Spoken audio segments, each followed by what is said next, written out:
This will interest you, gentlemen. Over here.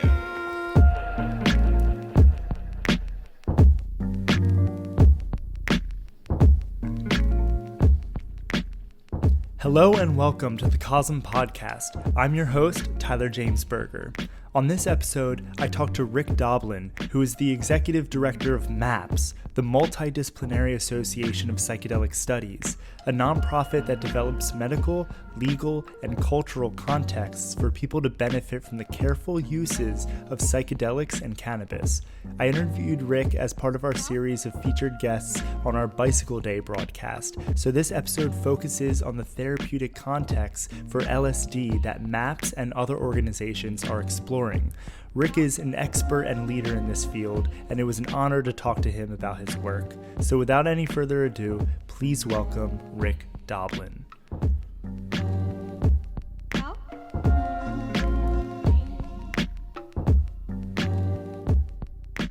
All right, so I'm here with Rick Doblin. Rick, it's an honor to have you on the podcast. How are you doing? I'm doing really well. I'm cooped up at home with my wife and our two daughters, one 23 and one 21. One escaped from New York, and the other has been banished from college and is doing college virtual. So it's a lot of family time for us. Aside from all the suffering out in the world, it's actually been pretty good. One of my hopes, though, has not been realized, is that I thought with all this quarantine, I'd be able to catch up with my email. But it turns out everybody's sitting around at their computers, and so it's more email than ever before. Yeah. We're doing well. And our research has been postponed, halted. That's been a problem for us, particularly when people are getting more PTSD symptoms with the overall fear and paranoia and stress in the whole world. Yeah, I mean, the joke has been made before, but it seems like after this whole thing, we're all going to have PTSD. We'll all kind of qualify for the MAPS program. Yeah, well, actually, the call I was just on this morning was about giving MDMA therapy to healthcare workers and to see how we might explore that, because a lot of them are getting traumatized by just being overwhelmed and overworked and seeing so many people die. And yeah, wow. I mean, MDMA has such a healing potential, but we are having this conversation on the occasion that April 19th is Bicycle Day, which celebrates Albert Hofmann's discovery of LSD. Now, when Hofmann first discovered LSD, he immediately knew that there was so much space for its therapeutic potential. And there was a lot of research done in the mid-20th century, but research was made illegal in 1972 when Stan Grof was forced to stop his research. And until then, there was no research into LSD done until Peter Gasser's study in 2008, which MAPS sponsored. And that was into LSD-assisted psychotherapy for anxiety associated with end-of-life illness. Now, my question for you is, what is the current state of the scientific research into LSD, and what are the most promising directions for it in the future? Well, there has been Matthias Lichty at the University of Basel has continued the work after Peter. So what Peter Gasser has done after we finished the study with LSD with Peter to sort of break open the research, for the first time in about 30 years, is that the Swiss medic has given them permission to give LSD and MDMA to their patients on a compassionate basis. So Peter Gasser has switched to working with people on a compassionate basis. Matthias Lichty at the University of Basel has continued controlled studies, controlled research into LSD and anxiety. And so that research has continued in Switzerland. But what's happened now is both potentially hopeful and potentially disturbing, which is that there's a for-profit company called Mind Medicine that is traded on the stock market in Toronto. It's the first sort of publicly traded psychedelic thing. They have bought data, and they claim to have gotten some patent rights from Matthias Lichty for LSD for anxiety. So what I'm worried about is that they will make overbroad patent claims. There's no way that they can patent LSD for anxiety. We started the study. Everything we do is in the public domain. What have they done that's unique about it? But I worry that we've got the for-profit people now looking at LSD for anxiety, and they may try to block other people from doing research, and they don't know what they're doing. They're just really a stock market play. They don't have their internal capacity to do research, so that's why they're buying things. They're also trying to make a big deal about 18MC, which is the non-psychedelic ibogaine that they're trying to develop. But in any case, the hopeful side of it is that they will actually put a bunch of money into developing LSD. It's not clear to me really what their sort of financial analysis is. What is their business model? For us, and I'll say this for MDMA, and it's also true for them for LSD, if you're the first to make a drug into a medicine that's off patent, in the US, you get, it'll end up being around 6 years of data exclusivity. Nobody can use your data to market a generic. They can make their own data, but they can't use your data. In Europe, it's 10 years. So for us, that's enough. I mean, we would develop it even if there was nothing like that, because we're doing it nonprofit to make it available to patients. But for a for-profit company, that might be enough to have 10 years data exclusivity in Europe, 6 years in the US.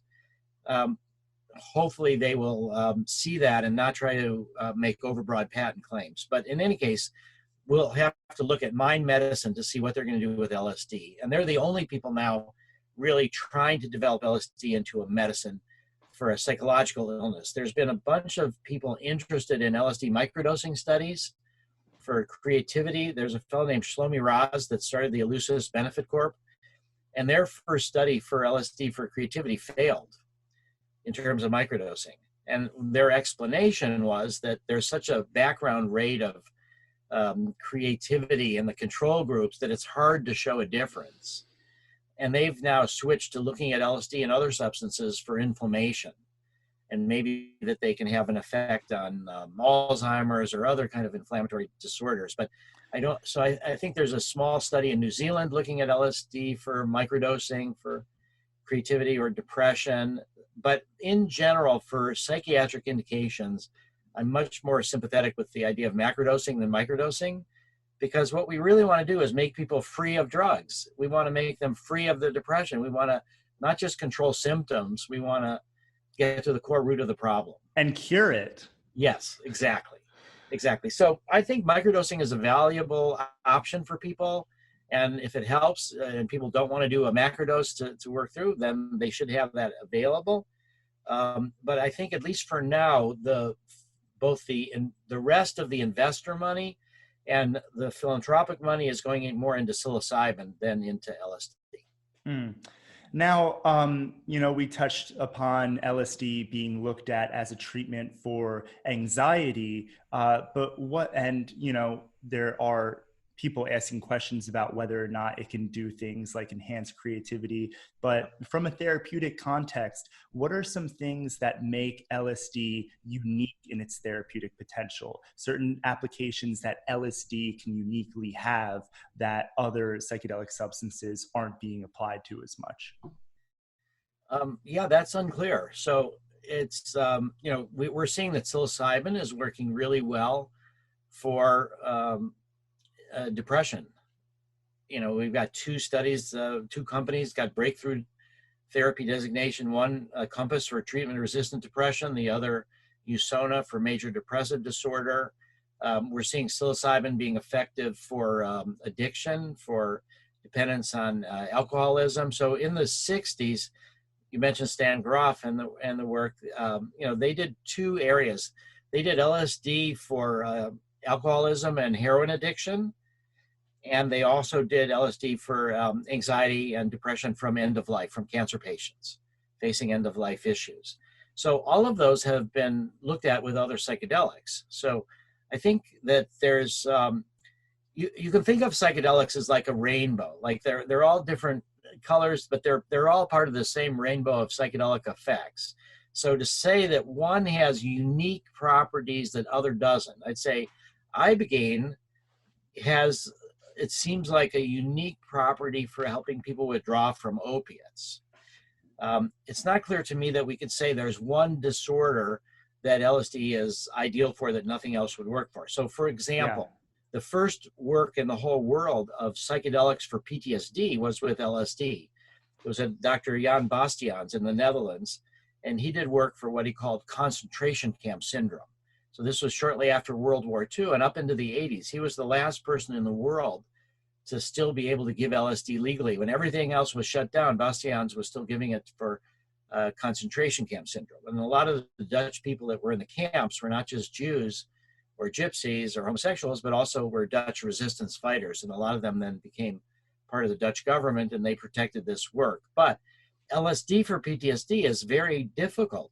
It brings things that have been buried to the surface so that you can work with them, but it doesn't reduce the fear the way MDMA does. So I think that for PTSD, we would ideally start with MDMA and then go, if people are interested, to a sort of a classic psychedelic. But I will say that LSD has remarkable therapeutic properties. We had one donor who left us about $600,000 in his will, and he was interested in LSD. And so I went to Roland Griffiths at Johns Hopkins, and at the time they were doing their phase 2 studies with psilocybin for end-of-life related anxiety. And I said, let me fund an LSD arm of the study, and you can compare LSD with psilocybin. And in the end, he said he didn't want to do it. And his reasons were that LSD lasts longer than psilocybin, so that it would be more difficult for the therapists. Psilocybin is more embodied. Sometimes people get nauseous, but it's a little bit more embodied. LSD is more sort of mental, ethereal, and so it's a bit more challenging in that regard. And then he said it's way more controversial, LSD, than psilocybin. So, and he said that he thought the differences in therapy would likely to be relatively similar, not so much difference between LSD and psilocybin, and that to find a difference, you need to have very large studies, because the smaller the difference, the larger the number of subjects you need. So my sense of it was, no, we don't care about statistical significance. We just want your clinical impressions. But in the end, he decided not to do it. So there's never been like a head-to-head test of LSD versus psilocybin. So I think, though, that LSD's got tremendous, tremendous value. And, although I wouldn't say that there's a unique patient population that's ideal for LSD that doesn't work for psilocybin or ibogaine. Yeah, well, I mean, it's interesting to kind of compare LSD with MDMA. And, you kind of touched upon this, but LSD has been said to have a much more intellectual high, which is why it was used in early studies on creativity and even now. And this is why Timothy Leary thought of it as the prime ingredient for his mission of intelligence squared, and this seems to be a fairly unique claim that is made about LSD that other substances don't get as much, and speaks to the potential unique utility of it, where MDMA allows people, like you say, to process rather than suppress their trauma, to feel it, to heal it, so to speak. LSD seems to be able to help people figure out their problems that need to be solved more than they need to be processed. LSD seems to offer healing epiphanies, realizations, and it seems to allow people to connect the dots in ways that they weren't able to before.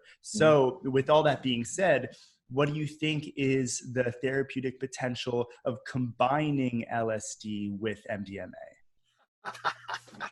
All right, well, let me just say that in 1984 was the first time that I actually worked with a PTSD patient.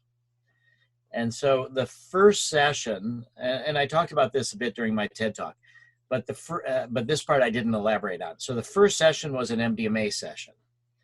And that was with this woman, Marcella, who's now one of our lead therapists and trains others. But this was now, she was suffering from PTSD. So the MDMA session turned out to be a tour of all of her lifetime history of traumas. So it really made a lot of progress, but it didn't feel like it solved the problem. So we decided to do a second session, and we decided to do that with LSD. All right, so during the second session, the LSD brought this, she was raped and almost killed in a date rape, horrible situation. And so it brought it up to her awareness in a symbolic way, but it was so painful and so frightening that she couldn't really handle it. It was like she was just frozen with the fear, with the anxiety. She couldn't make progress. And so I said, all right, let's think about adding half a dose of MDMA. So this was this LSD MDMA combination. This was my first experience of actually working with an LSD MDMA combination in therapy, and that's what caused the breakthrough. It was phenomenally helpful. So the MDMA added a certain fear reduction so that this symbolic process could turn into her actual experience and she could move through it. So I think the LSD MDMA combination has got phenomenal therapeutic potential. Yeah, and it maybe not taking LSD and MDMA at the same time, but maybe changing the times of the doses. I think I've heard you say before that like coming up on LSD and then taking MDMA maybe when you're peaking. So you have Yes, well, that's what this situation was like. Mm-hmm. So the LSD at its peak was too difficult, and that's where we added the MDMA. Yeah, the MDMA is almost like it's like an insurance policy that if someone will be able to kind of be able to be able to have enough positive emotion, you might say, to kind of deal with and integrate the negative emotions that come up. It's a way to like kind of balance out what might otherwise be just a purely intellectual and thought-based contending with the problem that LSD might offer. Exactly. To be a slight neuroscience-y, MDMA reduces activity in the amygdala where we process fear. And so LSD doesn't do that so much. And so you get this fearful memories emerge to the surface, and oftentimes you can process it, but if they're too painful, then people get stuck. And that's where the MDMA comes in and reduces the fear and builds a certain self-acceptance, warmth, and then they can process it. Yeah, so I think that's the combination. The other thing to say is that in the future, what we're trying to do is develop psychedelic clinics where people are cross-trained. The therapists are cross-trained in MDMA, psilocybin, ketamine, LSD, ibogaine, all these different things.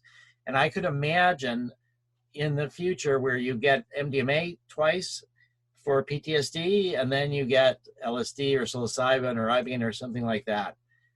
That's more ego dissolution, more mystically oriented. It's some people. Now we have also found something fundamentally different, so that with the classic psychedelics, with LSD, from the research in the 50s and 60s with LSD, what was discovered is that the mystical experience is correlated with therapeutic outcome. The depth of the mystical experience is linked to how well people recover from depression, anxiety, fear of death, addiction, dependence on drugs. And that's been recapitulated by the modern research with psilocybin, is that there is that connection between the mystical experience and therapeutic outcome. However, with the MDMA research for PTSD, we use the same questionnaire, the mystical experience questionnaire. People score remarkably high on it, even with MDMA, but there is no correlation between mystical experience and healing from PTSD. So I think that in this course of treatment for PTSD, if we do 2 MDMA sessions and then LSD or psilocybin, they're getting other kind of benefits. And I think that's where you start talking about intellectual, putting things together. So there's a new measure that's relatively new. It's called post-traumatic growth inventory. So there's post-traumatic, the CAPS, the clinician administered PTSD scale. That's for the symptoms of PTSD. But if people recover, they often have a new sense of meaning and purpose. And so that's, you could say, where the LSD could then come in and help give them that. Yeah, I mean, I think it's such an important point.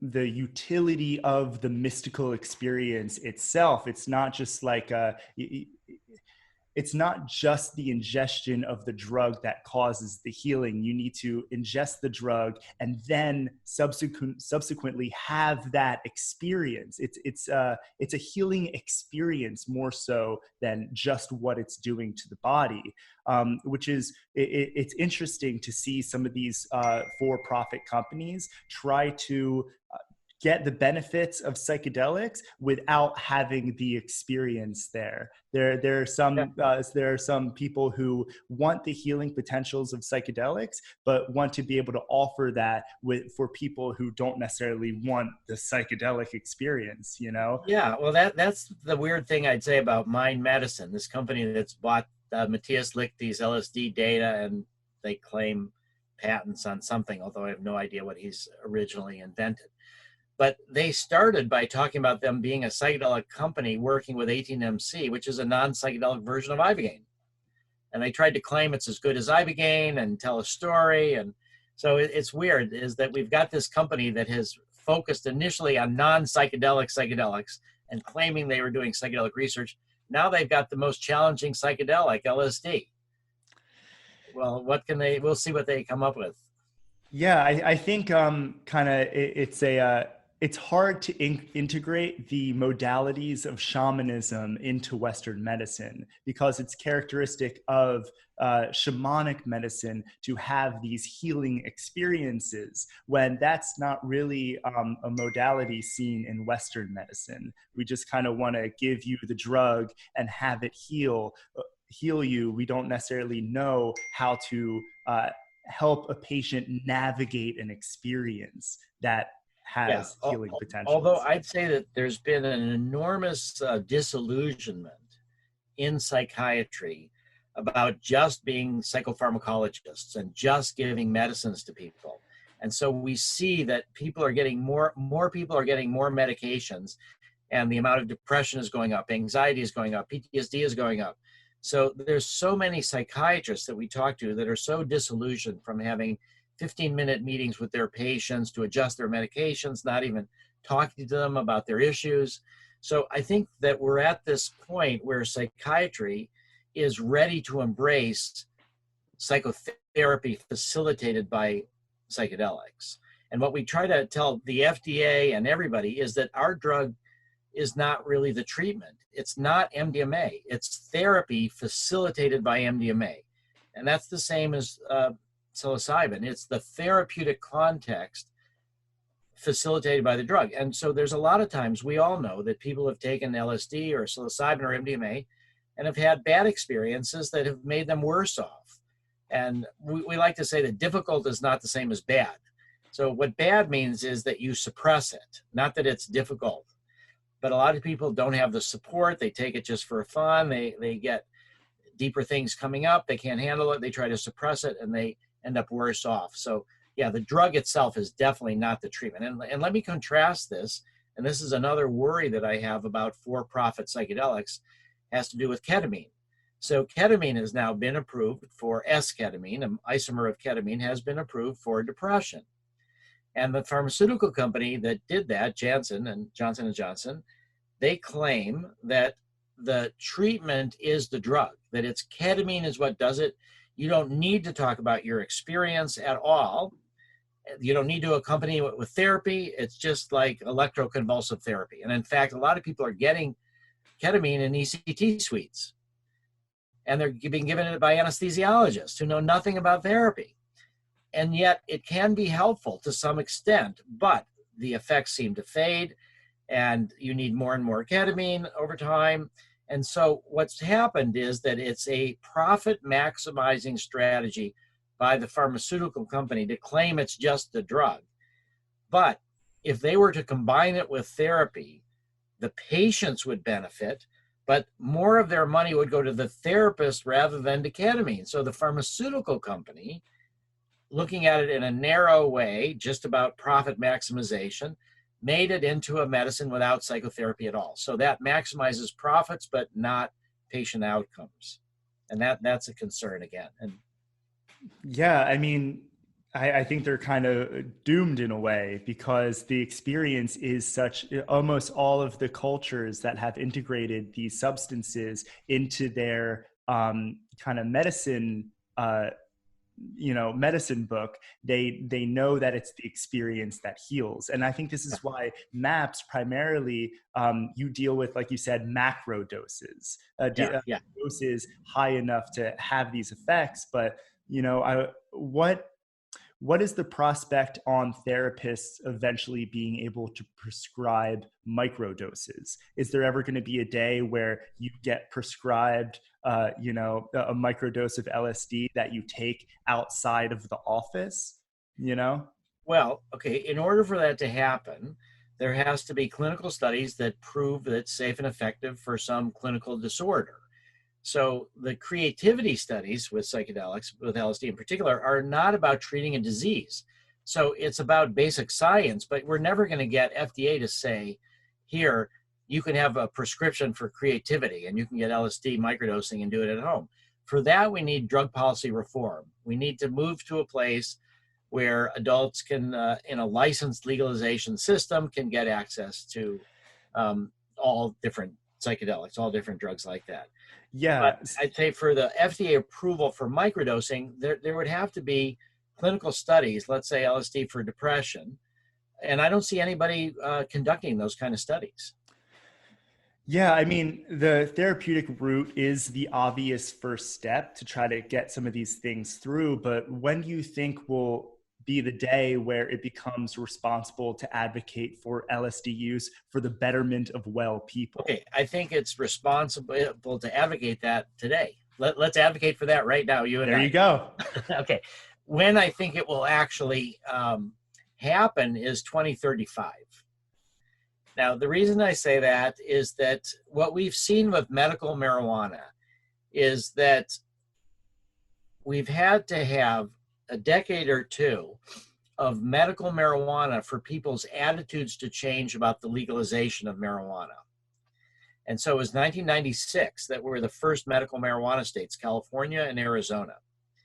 And once they were approved as medical marijuana states, the American voters' attitudes started increasing about legalization.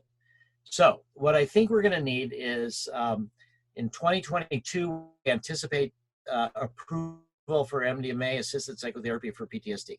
We already have ketamine is being used in ketamine clinics. We think psilocybin will be 2023 or so. And then I think we need about a decade or so of setting up thousands of psychedelic clinics all throughout America that would be doing MDMA, psilocybin, and ketamine. Hopefully LSD will not be that far behind.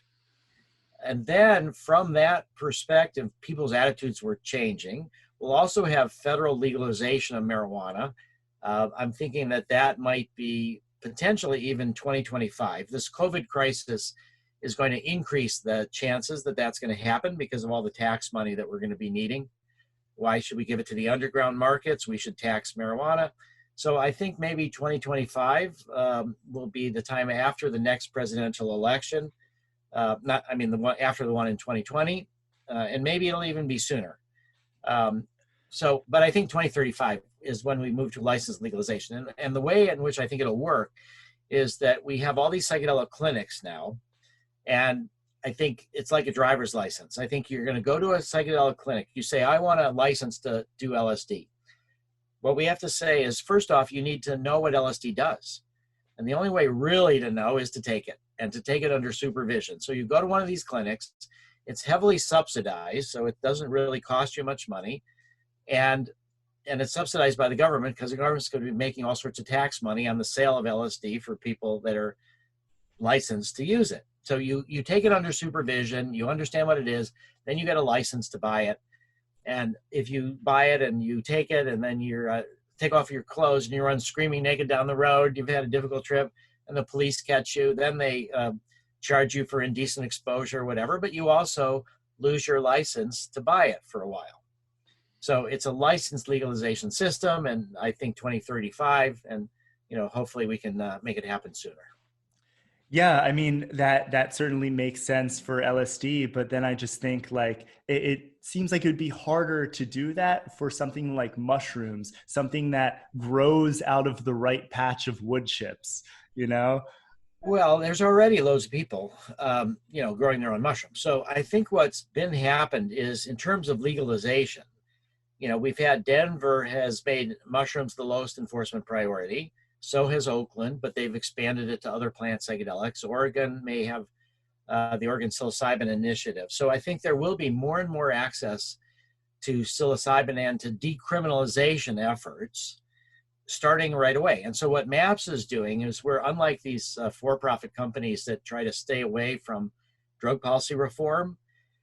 So for example, we have the Zendo Project, which is psychedelic harm reduction at Burning Man and elsewhere at festivals. And so Sarah Gale, who's in charge of the Zendo Project, is now on the committee for the City Council of Denver, which is overseeing their new mushroom policies.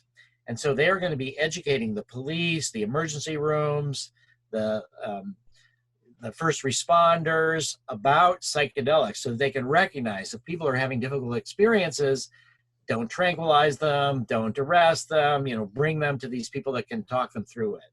So we're actively trying to demonstrate in these few areas that have done this drug policy reform initiatives for mushrooms that it can work out well, that we can handle the problems. And so if that does actually work out, we will then have even more cities that will adopt those kind of policies. And so I think the beauty of the mushroom is that, people can grow it. And the other part is that the spores, which you need to grow it, do not contain any psilocybin. So they're not technically illegal. So marijuana seeds have like 1% THC or so in them. So marijuana seeds are illegal because they do have some cannabinoids, but spores for mushrooms have no psilocybin in them. And so they're legal. So I think that there can be a thriving grow your own mushroom situation. And we just need to be careful that people understand what they're getting into and that we find a way to manage those situations where people have trouble. And let me just mention that MAPS has the psychedelic integration list. So it's people that are willing to talk to people online sometimes about integrating their psychedelic experience. Also, they can talk about preparing for a psychedelic experience because none of that is illegal. So there's also another group called Psychedelic Doc Support of licensed therapists willing to talk about helping people integrate. And then there's all the Zendo trained volunteers. So we hope that there'll be more and more of these resources available to people who may experiment on their own. And if they need help, they can reach out. And so I'll first off, say go to the psychedelic integration list on the MAPS website or psychedelic.support.